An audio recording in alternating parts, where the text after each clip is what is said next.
Hi everyone, welcome back to the channel. Today we're looking into the online behemoth, the king of the cloud, and the master of one-day delivery, Amazon Prime.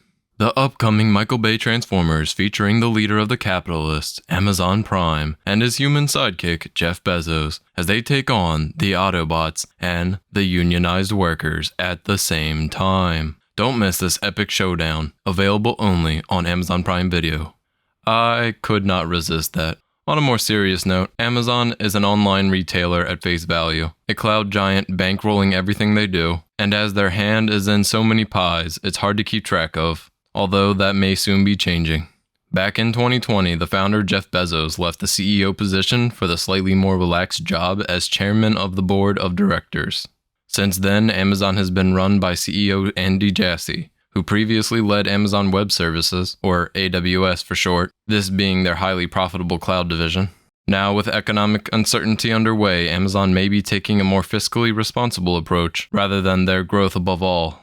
So let's dive into the Amazon jungle and get an understanding of how this giant works. As we all know, Amazon offers a range of products and services through its websites.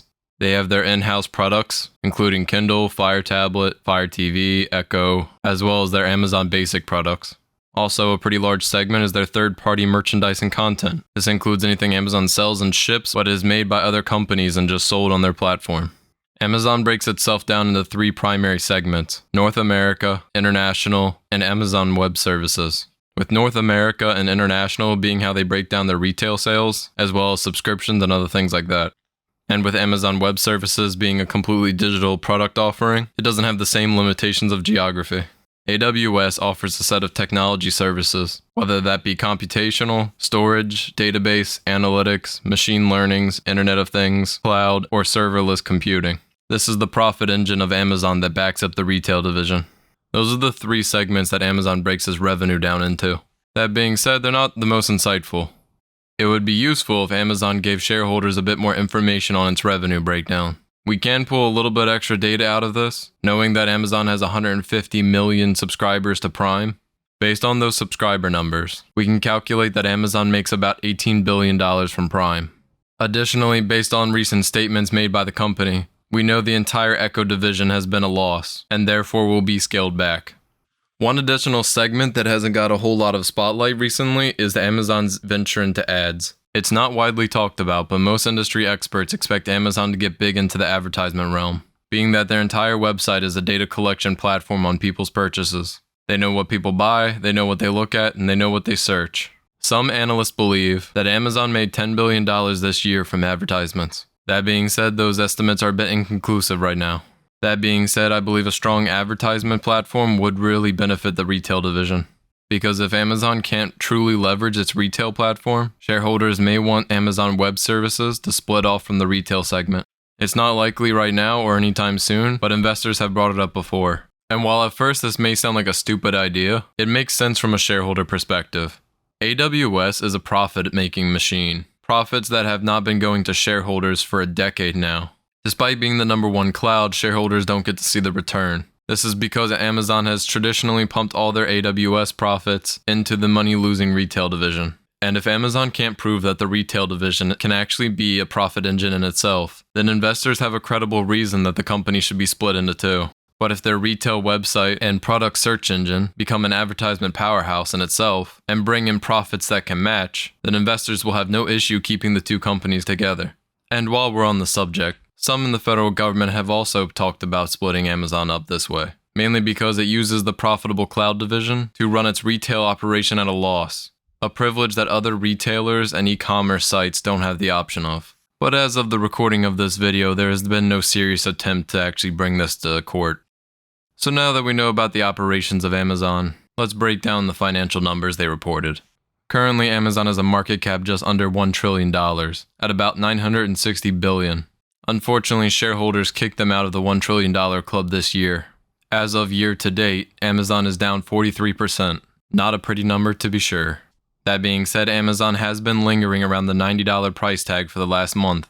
That being said, in the current economic conditions, it is hard to tell if that is the floor or not for this stock.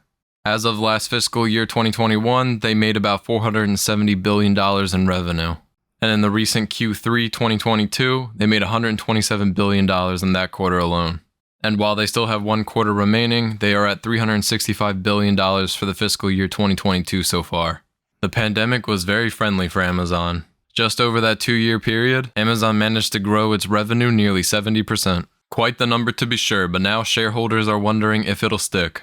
And while Amazon has always been strong in the revenue department, they cannot say the same for net income, aka the profit that theoretically could go to shareholders. That being said, Amazon has always prioritized growth and entering new markets above returning anything to shareholders. Over a longer horizon, you can see net income went from $2.3 billion to $33.3 billion in fiscal year 2021. That's okay, but is definitely not a $1 trillion company okay. After all, that's not even $10 billion a quarter, which is tiny compared to Apple, Microsoft, and Google. That being said, as mentioned earlier, Amazon has never prioritized profits. Now that we are under different economic conditions though, that may be changing. Similar to what I said last week with Google, it seems that Amazon is spending quite a lot on R&D, $56 billion last year to be exact. However, with recent announcements, it seems that Amazon will be cutting back in this department. Apparently, a lot of this expense was the Echo division, which will be seeing the most cutbacks. And unsurprising from big tech, the balance sheet looks great. Long-term debt is higher compared to its peers at around $60 billion, which because of Amazon's physical footprint, it's not surprising. But with cash and cash equivalents at $100 billion, it's of no concern. So unlike the other tech giants, Amazon's numbers are a bit shakier. Largely, their profits are highly inconsistent. Some quarters it's $15 billion, others it's negative. And that inconsistency is what's been hurting its share price overall. Most investors believe in the long run Amazon has a long future ahead of it, but at times it's hard to see the light at the end of the tunnel. Now let's take a moment to zoom out a bit. Amazon is clearly in retail, and with retail comes a great amount of cyclicality. This means there's boom cycles and there's bust cycles. And we are most likely either at the beginning of or in the part of a down cycle. Additionally, other retailers have also started to catch up. Amazon is no longer the sole and only place you can shop online. There's a lot of decent alternatives, and some of these alternatives are better in certain aspects. You want rare collectibles, then it's probably eBay. You want local and handmade objects, then you go to Etsy. You want stupidly cheap clothes, you go to Shein.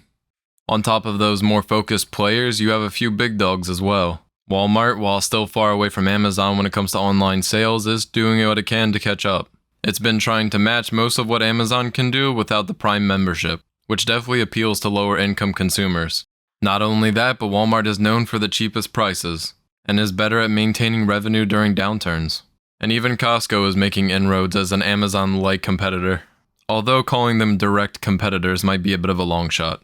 The point is, online retail is not solely Amazon's playground anymore. While it will remain top dog, pretty much uncontested for the time being, it will need to work hard to make sure that it is always the first place people go to when to shop online. On the international stage, markets are even more unfriendly. Amazon has had trouble getting into certain markets, and that is not likely to change anytime soon. While nothing is wrong with the US being the largest part of its market, to continue its growth in the future, Amazon will need to make better plays on the international stage. And while I wouldn't call it a crowded space, the cloud now has 2 large incumbents.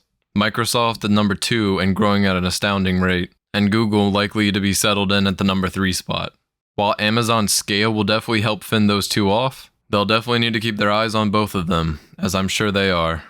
Because Microsoft and Google pretty much get to focus most of their attention on their growing cloud segments. Google already dominates advertisements, and Microsoft already dominates software and services. That could allow them a greater focus. That being said, the 2 industries that Amazon is in, online retail and cloud, are very healthy and growing industries to be in. Retail has a lot of room to outmaneuver other players, and the cloud is highly profitable, with a high barrier to entry. And if Amazon can truly leverage its platform to be an advertisement-friendly place, as Google has shown, it's a highly profitable industry to be in. Lastly, we have the economic front. As I mentioned earlier, retail sales will go through a boom and bust cycle. Amazon's online retail division will likely be quite the burden for the next year or 2 at least. Unlike retailers like Walmart or Costco, who offer those daily necessities like groceries, Amazon is likely to be a place most consumers will cut back on. On the positive side, AWS is likely to be really unfazed by this, other than its profits being redirected to the retail division. And if Amazon prioritizes its emerging advertisement business, it could very well set itself up for a very good economic boom once it comes back around. And while this is unfortunate to say, the economic recession we are entering will likely assist Amazon with the worker shortage issue. Now let's summarize everything about Amazon. It's a company that has grown its revenue year over year at an astounding pace. That being said, its profits are highly inconsistent because of the highly cyclical and cost-cutting nature of its retail division. That same retail division has been bankrolled by Amazon Web Services for over a decade now, because the AWS division is truly a gigantic profit-making machine. Thanks to its Prime subscription, Amazon has a large and loyal customer base that it can leverage in the future. And we may be watching an emerging advertisement powerhouse in the making. But let me know what you all think of Amazon in the comments below. I try to not be that biased, but I am bullish on the company. And if you like our content, support the channel with a like, subscribe, and keep watching Interesting Investments.